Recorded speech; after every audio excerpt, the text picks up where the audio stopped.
Hello everyone, welcome to Pioneer Study Hub. Pioneer Study Hub में आपका स्वागत है। आज हम आपके लिए लेके आए हैं एनटीपीसी के मेंस के प्रश्नों को, मैथ से संबंधित जो होगा उसके बारे में। आइए हम मैथ के प्रश्नों को सॉल्व करते हैं। जो भी इस शिफ्ट में 17/1/2017 के जो भी फर्स्ट शिफ्ट में प्रश्न आए हैं उसके बारे में हम आपको बताते हैं। आइए सॉल्व करके आपको दिखाते हैं।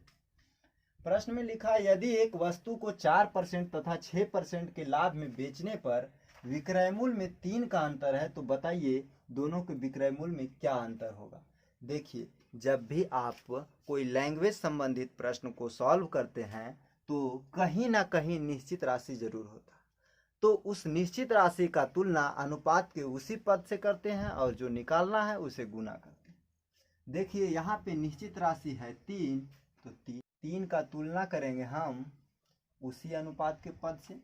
तो यहाँ पे देखिए लिखा है, एक वस्तु को 4% तथा 6% के लाभ पर बेचने पर। मान लेते हैं कि वस्तु का क्रय मूल्य अगर 100 रुपया होगा, दोनों का क्रय मूल्य समान है, तो एक को 4% के लाभ पर अगर हम बेचते हैं तो बेचते हैं कितना पे? फर्स्ट वस्तु को 104 रुपया में, और दूसरा को कितना में बेचते हैं? 6% के लाभ पर, तो 106 रुपया में बेचेंगे।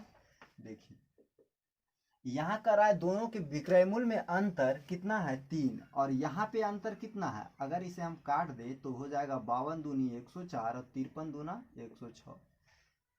तो अब देखिए यहाँ अंतर कितना का है? 1 का है, और जिसे निकालना हो उसे हम गुना करें। निकालना है दोनों के विक्रय मूल्य का अनुपात क्या होगा। तो विक्रय मूल्य का अनुपात कितना है? 52 एक जगह होगा, एक जगह 53 होगा। तो पहले अगर पहला वस्तु का विक्रय मूल्य निकालेंगे तो 52, और दूसरा को अगर बेचेंगे तो 53 हो जाएगा। 53 से गुना हो जाएगा, 3 का तुलना 1 से, निकालना है 53 से, तो 3 3 कैंसिल हो जाएगा।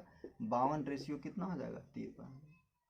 आइए हम प्रश्न संख्या 2 को समझते हैं। प्रश्न संख्या 2 जो है पॉलीगन यानी बहुभुज से संबंधित है। देखिए, आप जानते होंगे कि समबाहुभुज में सभी बहिष कोणों का योग कितना होता है? 360 डिग्री। कोई भी बहुभुज हो तो उसके सभी बहिष कोणों का योग 360 डिग्री होता है। अगर प्रत्येक हम निकालें, क्योंकि प्रत्येक बराबर होता है, सम माने बराबर, बहुभुज माने बहुभुज। देखिए सभी बहुभुज में कोण क्या होगा? बराबर होगा। तो प्रत्येक कोण अगर निकालना हो बराबर होगा सभी, इसीलिए अगर हम n से भागा दे दे, n का मतलब जितना उस बहुभुज में भुजाओं की संख्या हो उससे भागा दे दे, तो प्रत्येक बहिष कोण निकल के आ जाएगा। तो प्रत्येक बहिष कोण का फार्मूला कितना हो गया? 360/n, और यहाँ पे दिया है प्रत्येक बहिष कोण कितना? 9 डिग्री। अब इसे हम कैलकुलेट करेंगे तो n का वैल्यू निकल के आएगा, यानी कि भुजाओं की संख्या। यहाँ हमें पूछ भी रहा है भुजाओं की संख्या, तो अगर n को इधर गुना कर दे तो हो जाएगा 9n बराबर 360 डिग्री। अगर 9 से काटे तो हो जाएगा 40, तो n की संख्या कितना हो गया? 40। यानी कि इस समबाहु बहुभुज में भुजाओं की संख्या कितना है? 40। तो आप इसे इस तरह से सॉल्व कर सकते हैं। आइए हम प्रश्न संख्या 3 को समझते हैं। लिखा है, एक विद्यालय में 200 विद्यार्थी हैं, जिसमें से 1/5 भाग लड़के हैं, तो विद्यालय में लड़कियों की संख्या कितना है? तो सबसे पहले हम निश्चित राशि को लिखेंगे। निश्चित राशि है 2, किसके लिए है? टोटल विद्यालय में इतना विद्यार्थी। रेशियो में है 1/5 भाग लड़के हैं, यानी कि पूरा अगर लड़का को रेशियो में कुल अगर हम कहें तो कितना है? 5 है, जिसमें से बॉय कितना है? 1, तो गर्ल्स कितने होंगे? गर्ल्स होंगी 4। टोटल में अगर बॉय 1 है तो गर्ल्स कितना? 4 होगी। तो यहाँ पे हम क्या करेंगे? टोटल यहाँ पे दिया हुआ है 200, तो 200 का तुलना हम टोटल से करेंगे, निश्चित राशि का तुलना अनुपात के उसी पद से करेंगे। तो यहाँ पे करेंगे कितना से तुलना? तुलना का मतलब होता है भाग देना। तो हम 5 से भाग दे दिए, और इसमें पूछा जा रहा है लड़कियों की संख्या कितना है, तो लड़कियों की संख्या है 4, तो 4 से गुना करेंगे। तो 5 से कटेगा ये कितना बार में? 40 बार में, और 40 गुना 4 हो जाएगा 160। तो 160 विद्यालय में लड़कियां हैं, और जो 40 बच रहा है वो शेष लड़का। आइए आगे हम समझते हैं। आगे जो मेरा क्वेश्चन है अगला, जो वेन डायग्राम से संबंधित है, आइए इसके बारे में हम समझते हैं। देखिए, इस चिन्ह का मतलब होता है यूनियन, मतलब सभी मिलाकर यहाँ पे रहता है, उसी को यूनियन कहते हैं। अगर इसी सिंबल को नीचे कर दे तो इसे बोलते हैं इंटरसेक्शन। अगर इसी सिंबल को नीचे कर दे तो इसे बोलते हैं इंटरसेक्शन। अगर इसी सिंबल को ऊपर कर दे तो इसे बोलते हैं यूनियन। अगर इसी सिंबल को नीचे कर दे तो इसे बोलते हैं इंटरसेक्शन। अगर इसी सिंबल को ऊपर कर दे तो इसे बोलते हैं यूनियन। इंटरसेक्शन का मतलब होता है जो दोनों में कॉमन हो उसे हम इंटरसेक्शन कहते हैं। देखिए अगर हम एक वेन आलेख खींचे तो यहाँ पे दिया है कि ए यूनियन बी, जिसका मतलब है कि इन दोनों को मिलाकर 40 है और ए 28 है। अगर इस सर्किल को ए माने, इसे बी माने, यहां से यहां तक का जो है 28 है और टोटल कितना है 40 है, तो यहाँ कितना होगा केवल बी में, केवल बी हो जाएगा 12, 28 12 40 हो जाएगा। देखिए अगर यहाँ 12 है और लिखा है कि बी है 32, तो यहाँ पे कितना होगा 20 होगा। अगर 20 है यहाँ दोनों में कॉमन, तो केवल ये अगर निकाले तो कितना हो जाएगा 8 हो जाएगा। देखिए अब प्रश्न संख्या 4 में लिख रहा है कि ए इंटरसेक्शन बी के कितने अवयव हैं। तो ए इंटरसेक्शन बी, जिसका मतलब क्या हम बताएं आपको, कॉमन, जो दोनों में कॉमन हो, तो दोनों में कॉमन कितना है 20। तो प्रश्न संख्या 4 का उत्तर कितना होगा 20। प्रश्न संख्या 5 में है कि केवल बी में कितने अवयव मौजूद हैं। बी में कितने अवयव मौजूद हैं, बी में यानी केवल बी में, केवल बी में कितना है 12। अगर बी कहे तो बी में 32 दे रखा है, लेकिन केवल बी कहे तो कितना होगा, इसमें होगा 12।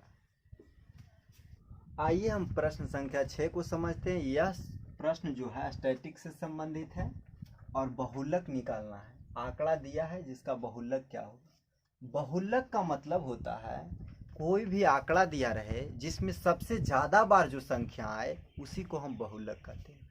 जैसे यहाँ पे सबसे ज्यादा बार कौन आया है, 9 आया है, 1 2 3 बार, 3 बार अगर 9 आया है, जो सबसे ज्यादा बार आंकड़ा में रिपीट करेगा उसी को हम बहुलक कहते हैं। लेकिन अगर प्रश्न में दो ऐसे संख्या होते जो दोनों बराबर रिपीट करता, जैसे कि यहाँ 3 बार 9 है, अगर 3 बार 7 भी होता तो क्या करते, तो जो बड़ा संख्या होगा वही उसका बहुलक हो। लेकिन यहाँ पे 3 बार ही 9 रिपीट किया है, यानी कि 3 बार सबसे ज्यादा बार 9 रिपीट किया है, तो इसका बहुलक क्या होगा 9 होगा। नेक्स्ट क्वेश्चन जो है हमारा रेशियो से संबंधित है। आइए इसमें पूछ रहा है कि चौथा अनुपात क्या होगा।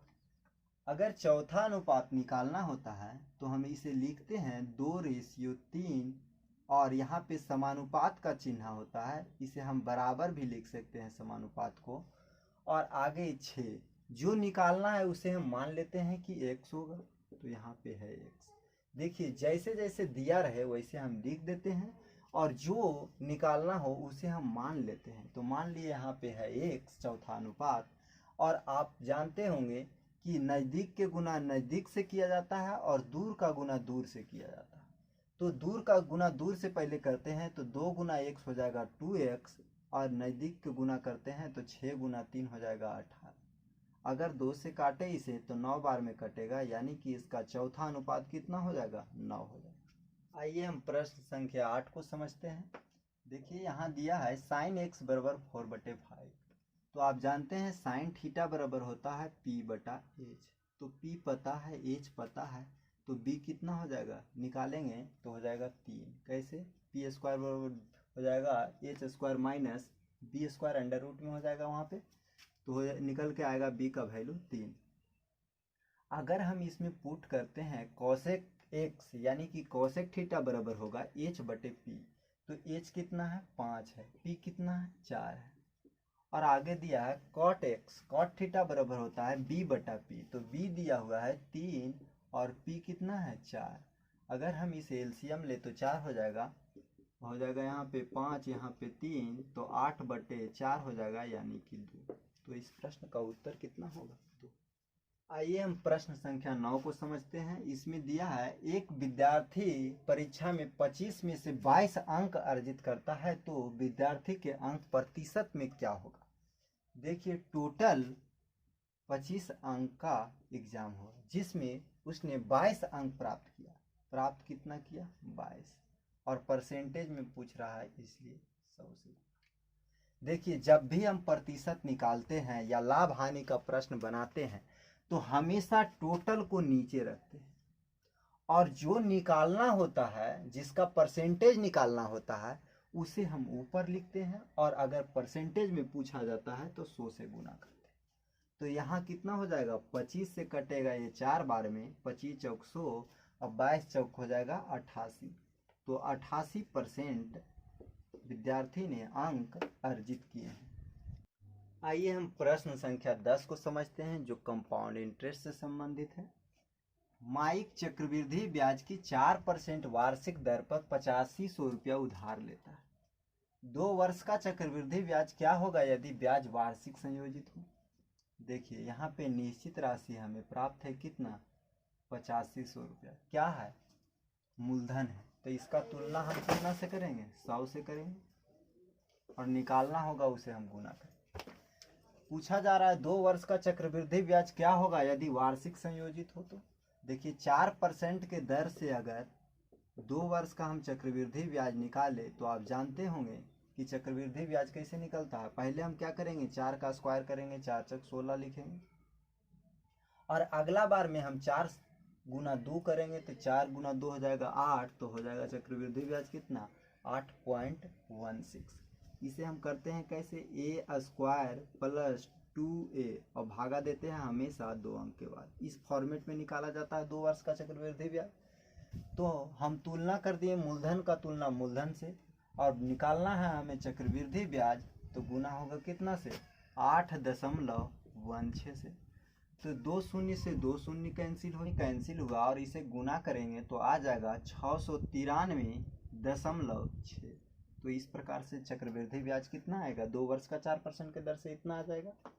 प्रश्न संख्या 11 और 12 इजी है, इसलिए हम एक साथ लिखे हैं। देखिए 34 का 15% क्या होगा, तो हम लिखेंगे क्या, 34 का माने गुना, 15% हटाएंगे तो बट्टा में क्या हो जाएगा, 100 हो जाएगा।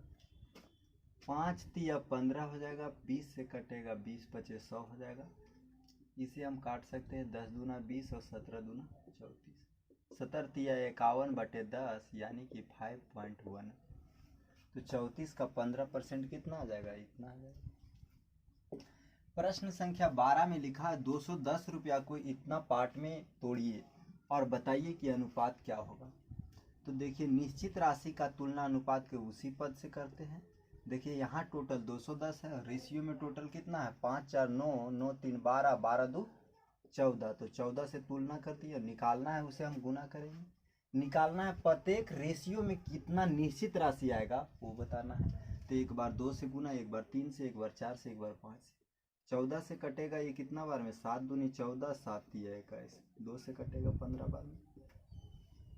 तो 15 से 2 बार में 2 में गुना होगा, और सभी में इसी प्रकार से 15 गुनी 2 हो जाएगा 30, 15 गुना 3 हो जाएगा 45, 15 चौका 60 और 15 पचे 75। तो इस तरह से इतना इतना निश्चित पार्ट में टूटेगा। आइए हम प्रश्न संख्या 13 को समझते हैं। एक महिला प्रत्येक वर्ष की शुरुआत में 5% वार्षिक की चक्रवृद्धि ब्याज दर पर 2000 रुपया निवेश करती है। दूसरे वर्ष के अंत में उसका कुल निवेश कितना होगा। देखिए महिला ने सबसे पहले 2000 रुपया निवेश किया पहला वर्ष में।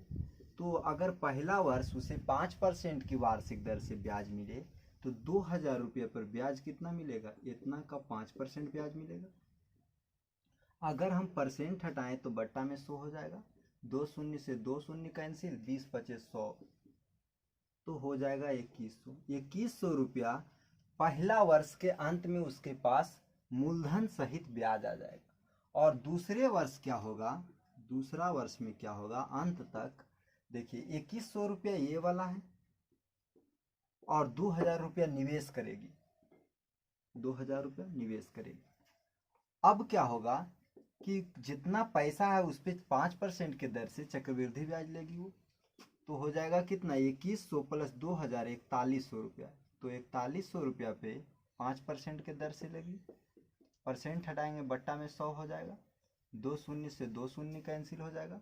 यहाँ कितना आ जाएगा, 5 और 4 पचे 20, 205। अगर इसे हम ऐड करेंगे तो 4100 और 200 कितना हो जाएगा, 4300।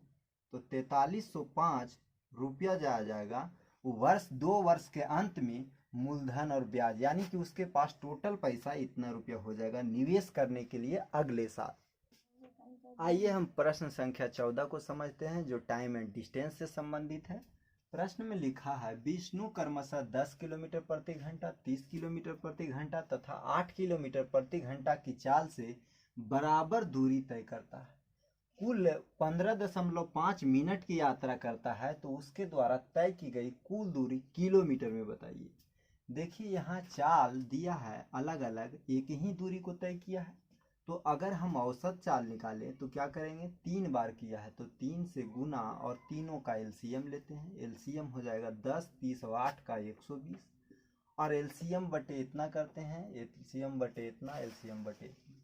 तो अगर करेंगे एलसीएम बटे 10 तो 120 बटे 10 हो जाएगा 12, यहाँ हो जाएगा कितना, 30 भागा देंगे तो 30 चौक 20 से हो जाएगा, और 8 से भागा देंगे तो 15 8 20 से। यहाँ औसत चाल निकल गया।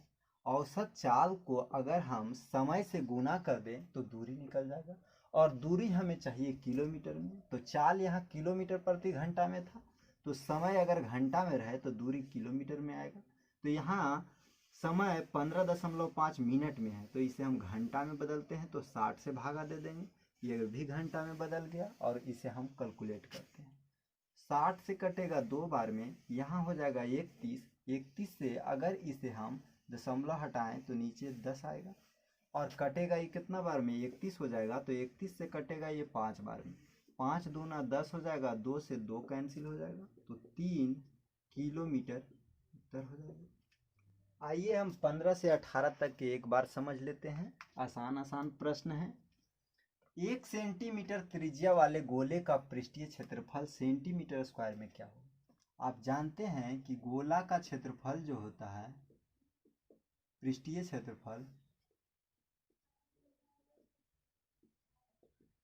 4 पाई आर स्क्वायर होता है। यहाँ पे रखेंगे 4, पाई का मान रखेंगे 22/7, और आर का वैल्यू दिया है 1, यहाँ पे रखेंगे 1, कैलकुलेट करेंगे 22 चौक 88 और भागा 7, इतना क्या हो जाएगा, सेंटीमीटर स्क्वायर क्षेत्रफल है, इसलिए आप याद रखिएगा गोले का पृष्ठीय क्षेत्रफल 4 पाई आर स्क्वायर होता है। यहाँ ये रीजनिंग का प्रश्न मैथ वाला सेक्शन में दे दिया गया है। देखिए यहाँ है कि 3 है तो 11 है तो 7 है तो क्या होगा। देखिए यहाँ क्या किया गया है, 3 का स्क्वायर किया गया है और प्लस उसमें 2 को ऐड कर दिया गया, तो यहाँ भी उसी तरह से करेंगे, 7 का स्क्वायर करेंगे और प्लस 2 को ऐड कर देंगे, तो 7 7 49 हो जाएगा और प्लस 2 51 हो जाएगा, 49 और 2 51, तो इस तरह से इस प्रश्न का उत्तर 51 होगा। आगे है, यदि दो संख्याओं का गुणनफल 3026 है, अगर एलसीएम 89 है तो उसका एचसीएफ क्या होगा। आप एलसीएम एचसीएम में एक ही फार्मूला जानते हैं कि दो संख्याओं का गुणनफल बराबर होता है एलसीएम गुना एचसीएफ। तो यहाँ लिखेंगे पहली संख्या गुने दूसरी संख्या बराबर एलसीएम गुना एचसीएफ हो जाएगा। पहली संख्या और दूसरी संख्या का गुणनफल दिया है 3026 और एलसीएम दिया हुआ है 89,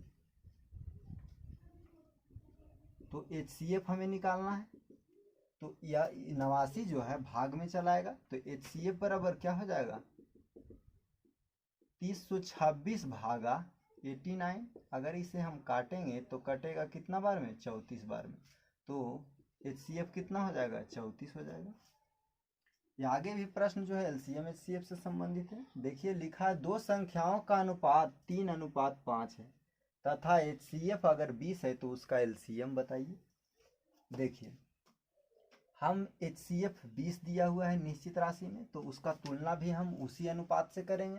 यहाँ पे एचसीएफ कितना होगा, तो 3 और 5 का एचसीएफ दोनों में कॉमन कुछ नहीं है, तो क्या है, 1 कॉमन है, तो 1 लिखेंगे। और निकालना है उसे हम गुना करेंगे, निकालना है उसका एलसीएम, तो यहाँ पे एलसीएम कितना हो जाएगा, 3 गुना 5 15 हो जाएगा एलसीएम, तो 15 से गुना करेंगे, तो 15 गुने 20 हो जाएगा, 15 गुने 2 15 दूनी 30 और एगो शून्य बैठ जाएगा। तो इस तरह से इस प्रश्न का उत्तर 300 आएगा। आइए हम प्रश्न संख्या 19, 20 और 21 एक बार समझ लेते हैं। लिखा यदि 3 आदमी एक गड्ढे को 10 दिनों में खोदते हैं तो 5 आदमी उसी गड्ढे को कितने दिनों में खोदेंगे। तो देखिए मिक्स्ड प्रोपोर्शन का क्वेश्चन है, तो इसे हम बनाते हैं एक साइड का काम पहले ख़त्म करते हैं, फिर बराबर के उस साइड एक बार काम को ख़त्म करते हैं। तो यहाँ पे 3 आदमी 10 दिनों में गड्ढा खोदता है, काम समाप्त हो गया। फिर बराबर देंगे और अगला काम को भी समाप्त करेंगे। 5 आदमी उसी गड्ढे को कितना दिन में खोदेगा, तो 5 गुना कितना दिन में, मान लेते हैं कि डी दिन में खोदेगा। अब इसे हम कैलकुलेट करते हैं, तो 5 से कैंसिल होगा 2 बार में, तो डी का वैल्यू कितना आया 6, यानी कि 5 आदमी उसी गड्ढे को 6 दिनों में खोद सकता है। आइए नेक्स्ट क्वेश्चन 20 है, देखिए इसे सॉल्व करना है। तो पॉइंट ऊपर में कितना है, पॉइंट के बाद 2 अंक है, यहाँ 1 अंक है, 3 अंक है, नीचे में 2 अंक है। देखिए इस पॉइंट से इस पॉइंट कैंसिल हो जाएगा। यहाँ पे अगर पॉइंट हटाएं तो नीचे में 10 आएगा, और यहाँ कटेगा 9 पचे 45, यहाँ 9 नमा 81 हो जाएगा। और 5 से कटेगा यहाँ पे 2 बार में, 5 दूना 10। देखिए अब तो कटेगा नहीं, ऊपर में बचा कितना 55, और नीचे में बचा 18। और इसे हम भाग दे देंगे, या तो फिर पूर्णांक में लिख देंगे या फिर दशमलव में लिख देंगे। आप इसे सॉल्व कर लीजिएगा। राजेश एक खिलौना 27.50 रुपये में खरीद कर और 28.60 रुपया में बेच देता है, तो लाभ प्रतिशत बताइए। देखिए खिलौने का क्रय मूल्य है 27.5 रुपया, इसका कॉस्ट प्राइस है, और विक्रय मूल्य कितना है 28.60। तो देखिए क्रय मूल्य से विक्रय मूल्य ज़्यादा है, इसलिए प्रॉफिट होगा। कितना ज़्यादा है, तो 1.10 ज़्यादा है, तो इतना लाभ हुआ। तो लाभ को रखेंगे ऊपर, और हमेशा नीचे में लाभ हानि के प्रश्नों में यानी कि बट्टा में लिखते हैं हम क्रय मूल्य को। क्रय मूल्य कितना है 27.50, और परसेंट में बदलना हमें चाहिए लाभ परसेंट, तो परसेंट में बदलने के लिए 100 से गुना करते हैं। देखिए 2 पॉइंट के बाद 2 अंक है, तो 2 अंक से 2 अंक कैंसिल हो जाएगा। यहाँ पे पॉइंट देखिए 0 से 0 कैंसिल हो जाएगा। और अगर इसे हम 11 से काटे, या तो फिर काट लेते हैं 20 पचे 100, 5 से काटा, यहाँ पे काटेंगे 5 पचे 25 हो जाएगा, और यहाँ पे बचेगा 2, तो 5 पचे 25 हो जाएगा। और यहाँ कैंसिल होगा 11 से 55 5 बार में, और 5 से कटेगा 20 4 बार में। तो लाभ प्रतिशत कितना आया 4%। आइए हम प्रश्न संख्या 22 और 23 को एक साथ समझते हैं। प्रश्न संख्या 22 लिखा, किरण ने 15% हानि पर 18,700 रुपया में एक बस बेची। 15% लाभ पाने के लिए उसे बस को किस मूल्य पर बेचना चाहिए। देखिए क्या हुआ कि बस का मूल्य, विक्रय मूल्य 15% हानि पर, यानी कि निश्चित राशि हमारे पास है 18,700 रुपया। 15% हानि पर मान लेते हैं कि उसका मूल्य 100 रुपया है, तो 15% हानि पे कितना होगा उसका मूल्य 85 रुपया। और आगे लिखा है कि 15% लाभ पाना है हमें, तो 15, अगर कोई वस्तु का मूल्य 100 रुपया है, 15% लाभ पाएंगे तो उस वस्तु का मूल्य कितना हो जाएगा, विक्रय मूल्य 115 रुपया। यहाँ दिया हुआ है 18,700 रुपया कि 15% हानि पर, तो 15% हानि पर वस्तु का विक्रय मूल्य कितना हो जाएगा 85 रुपया। तो हम निश्चित राशि का तुलना कर दिया अनुपात के उसी पद से। अब निकालना है, उसे हम गुना करेंगे। निकालना है कि 15% लाभ पे वस्तु का विक्रय मूल्य क्या होगा, तो 15% लाभ पर वस्तु का विक्रय मूल्य 115 रुपया होगा। तो हम गुना करेंगे कितना से 115 से। अब इसे हम काटेंगे, 17 पचे 85 कटेगा, और यहाँ कटेगा 17 एकम 17, 17 एकम 17, और 00 आएगा। अब 5 को हम काट देते हैं यहाँ 23 बार में, 23 पचे 15 से। अब इसे हम गुना कर लेते हैं, तो 3 हो जाएगा, 3 2 5 हो जाएगा, 2 हो जाएगा, और यहाँ पे 2 गो शून्य आ जाएगा, यानी कि 85,300 रुपया आ जाएगा। कब, जब वस्तु को हम 15% लाभ पर बेचेंगे तब। आइए हम 24 और 25 को एक साथ समझते हैं। 24 में लिखा, यदि एक मोबाइल प्लान में 6 मिनट का मूल्य 32 रुपया है, यानी कि अगर 6 मिनट का कॉल करेगा तो 32 रुपया कटेगा, तो 4 मिनट की कीमत बताइए कितना लगेगा लगभग। तो आप जानते हैं यूनिटरी मेथड एकक नियम का नियम है कि 6 मिनट, चूँकि 6 मिनट का मूल्य कितना है 32 रुपया है, तो 1 मिनट का आप निकालते हैं पहले, तो 32/6 कर देते हैं, अगर आपको निकालना है 4 मिनट का तो क्या करेंगे, 32/6 गुना 4 कर देंगे। 3 दूना 6 कटेगा, 2 दूनी 4 हो जाएगा, तो 64/3 हो जाएगा। तो आएगा, अगर कैलकुलेट करेंगे तो कितना आएगा, 21.30 आ जाएगा। आइए हम प्रश्न संख्या 25 को समझते हैं। यदि एक लंबवृत्तीय बेलन की त्रिज्या 1 सेंटीमीटर और ऊंचाई 2 सेंटीमीटर हो तो बताएं उसका आयतन कितना है। आप जानते हैं लंबवृत्तीय बेलन का आयतन जो होता है, आयतन बराबर फार्मूला होता है पाई r² h। तो पाई का वैल्यू हम रखते हैं 22/7, r का वैल्यू कितना है 1, तो 1 का स्क्वायर करेंगे, इंटू h कितना दिया हुआ है 2 दिया हुआ है। सॉल्व करेंगे तो 22/7 गुना 2 है, तो 22 दूनी 44 हो जाएगा, और बट्टे में 7 इतना क्या हो जाएगा, सेंटीमीटर क्यूब हो जाएगा। तो इस तरह से आप 25 प्रश्नों को देखें जो शिफ्ट में आया था। 17/1/2017 के फर्स्ट शिफ्ट के जितने भी प्रश्न थे हमने आपको सॉल्व करके दिखाया है। आप चाहें तो इसका पूरा सीरीज आप प्ले लिस्ट में जाकर ढूंढ सकते हैं, और आपको पूरा एनटीपीसी के मेंस के क्वेश्चन मैथ का जो होगा आप प्ले लिस्ट में जाकर ढूंढ कर आप देख सकते हैं।